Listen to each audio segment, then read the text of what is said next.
कल्याण अल्पवयीन मुलीवरील अत्याचार आणि निर्घृण हत्येचं प्रकरण नराधम विशाल गवळीला आज कोर्टात हजर करण्यात येणार आहे। आरोपी विशाल गवळीला कल्याण क्राईम ब्रांचनं ताब्यात घेतलंय, तर कल्याण गुन्हे शाखेच्या टीमनं ठाण्यातील नौपाडा पोलीस ठाण्यातून आरोपीला ताब्यात घेतलेला आहे। रात्री कागदपत्रांची पूर्तता करून त्याला ठाण्यात आणल्याची माहिती आहे। ठाण्यातील नौपाडा पोलीस ठाण्यात त्याला ठेवण्यात आल्याची सुद्धा माहिती आहे। नराधम विशाल गवळीला बुलढाण्यातून अटक केली होती। आपले प्रतिनिधी निकेश शार्दूल आपल्यासोबत आहेत, त्यांच्याकडून अधिकचा तपशील घेऊया। निकेश, कल्याण कोळशेवाडी प्रकरणातील मुख्य आरोपी जो आहे विशाल गवळी याला काल आपण जर पाहिलं तर कल्याण गुन्हे शाखेने बुलढाण्यातनं अटक केली होती। त्यानंतर त्याला रात्री ठाण्यामध्ये नौपाडा पोलीस ठाण्यामध्ये ठेवण्यात आले होतं सुरक्षेच्या दृष्टिकोनातनं। मात्र आज विशाल गवळीला जे आहे ते कल्याण न्यायालयात हजर करण्यात येणार आहे। त्यासाठी कल्याणची गुन्हे शाखेची टीम असेल किंवा कल्याण पोलीस जे आहेत ते नौपाडा पोलीस ठाण्यामध्ये दाखल झालेले होते आणि आता विशाल गवळीला जे आहे ते आता पोलिसांच्या सुरक्षेमध्ये जे आहे ते पुन्हा कोळशेवाडी पोलीस ठाण्यामध्ये नेलं जाणार आहे। कारण कोळशेवाडी पोलीस ठाण्यामध्ये हा संपूर्ण प्रकरणाचा गुन्हा जो आहे तो दाखल आहे। कोळशेवाडी पोलीस ठाण्यामध्ये त्याला नेल्याच्या नंतर त्याला दुपारी जे आहेत ते पुन्हा एकदा न्यायालयात हजर करणार आहे आणि त्याच दरम्यान ठाणे गुन्हे शाखेकडनं एक पत्रकार परिषद देखील घेण्यात येणार आहे आणि ह्या संपूर्ण गुन्ह्याबाबत कसा उलगडा झाला किंवा अधिकची माहिती जी आहे ती पत्रकार परिषदेमध्ये देण्यात येणार आहे। मात्र जर आपण पाहिलं तर ही जी घटना आहे त्या घटनेबद्दल जे आहेत अनेक संताप व्यक्त केला जातोय, अनेक राजकीय नेत्यांकडनं संताप व्यक्त केला जातोय, नागरिकांकडनं संताप व्यक्त केला जातोय। तर मुख्यमंत्री देवेंद्र फडणवीस यांनी देखील या आरोपीला फाशीची शिक्षा मिळावी यासाठी प्रयत्न करणार असल्याचं सांगितलेलं आहे। पोलिसांना तसा तपासाचा आदेश देखील देण्यात आले। त्यामुळे आता या नराधमाला न्यायालयात हजर केल्याच्या नंतर पुढे काय सुनावणी होते हे पाहणं महत्त्वाचं असणार आहे। नाही खरं निकेश, खरं तर न्यायालयात हजर केल्यानंतर पोलीस अर्थातच पोलीस कोठडीची मागणी करतील। पुढचा तपास करण्यासाठी साधारण किती दिवसांची पोलीस कोठडीची मागणी पोलिसांकडून केली जाऊ शकते, काही त्या संदर्भातला काही तपशील?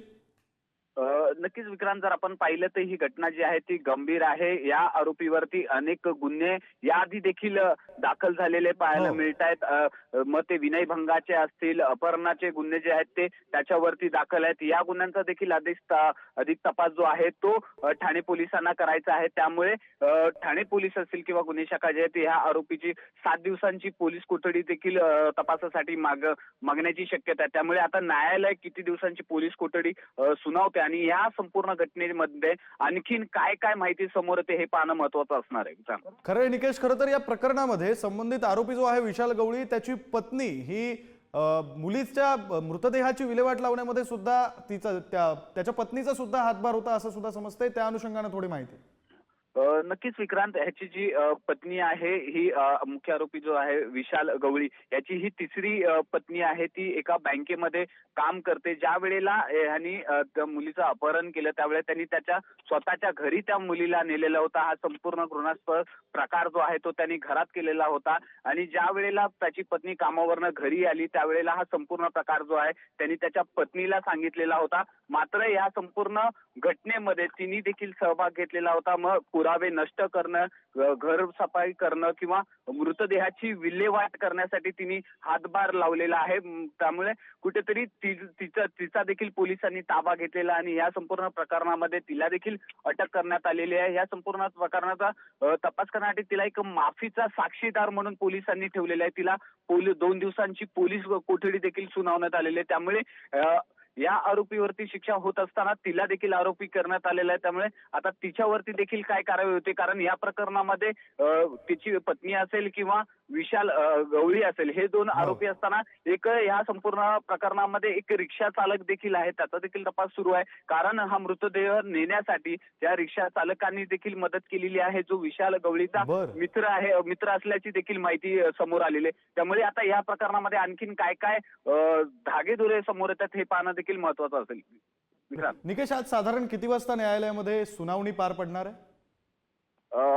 विक्रांत, आता जर पाहिलं तर काही वेळापूर्वीच आता नौपाडा पोलीस ठाण्यातनं विशाल गवळीला आता पोलीस बंदोबस्तामध्ये कल्याणच्या दिशेने नेण्यात येत आहे। आता कोळशेवाडी पोलीस ठाण्यामध्ये पहिला त्यांना नेलं जाईल, तिथे काही चौकशी बाकी असेल ती चौकशी केली जाईल, कागदपत्रांची जी काही पूर्तता असेल ती पूर्ण करण्यात येईल आणि त्या साधारण 12-12:30च्या दरम्यान जे आहे ते त्याला न्यायालयात नेण्याची शक्यता आहे। विक्रांत, बरं निकेश, तुम्ही असेच जोडलेले राहा. आपल्यासोबत सुधाकर सुराडकर सर आहेत, माजी पोलीस अधिकारी आहेत ते. आपण त्यांच्याकडून या गुन्ह्यासंदर्भातली काही माहिती जी आहे ती जाणून घेण्याचा प्रयत्न करूया.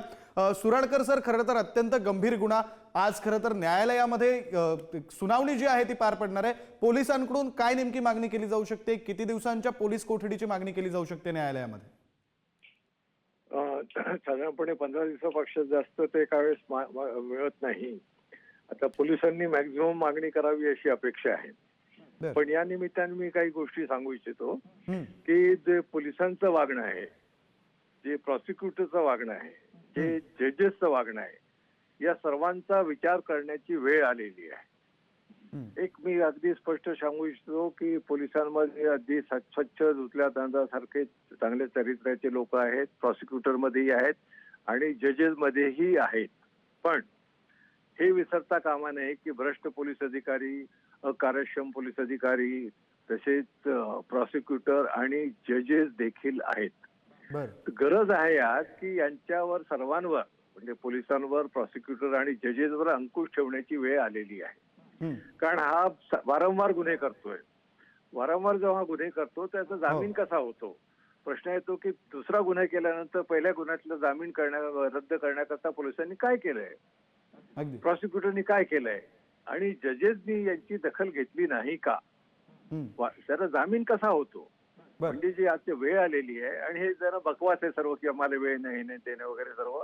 कारण पोलीस घ्या, जजेस घ्या, चांगलं व्यवस्थित काम करणारे जजेस आणि पोलीसवाले कमी झाले दुर्दैवाने आणि उगीच वेळ घालवतात. माझाच एक अनुभव सांगतो. जी केस 5 मिनिटात डिस्पोज ऑफ होऊ शकत होती, जजनी त्याच्याकरता 4 वर्ष घेतलेत. त्यांचाही वेळ घालवला, माझाही वेळ घालवला. शेवटी मी जजवर चिडलो. तर मी त्यांना म्हटलं की मी आरोपी आहे, तुमचा काय प्रॉब्लेम आहे, लवकर केस निकालात काढा. तर मग 4 वर्ष चालवून मला सोडून दिलं, ऍक्विट केलं. तर हे जे चाललेले प्रकार म्हणजे जजेस कसे वागतात, अहंकार, काही जजेस तर इतके अहंकारी आहेत की केसमध्ये काय तथ्य ते बघायलाच तयार नाहीत. त्यांचं आपल्या वेगळ्याच जगात राहतात. पोलिसांमध्ये घमेंड खूप आहे, कायदा समजत नाही.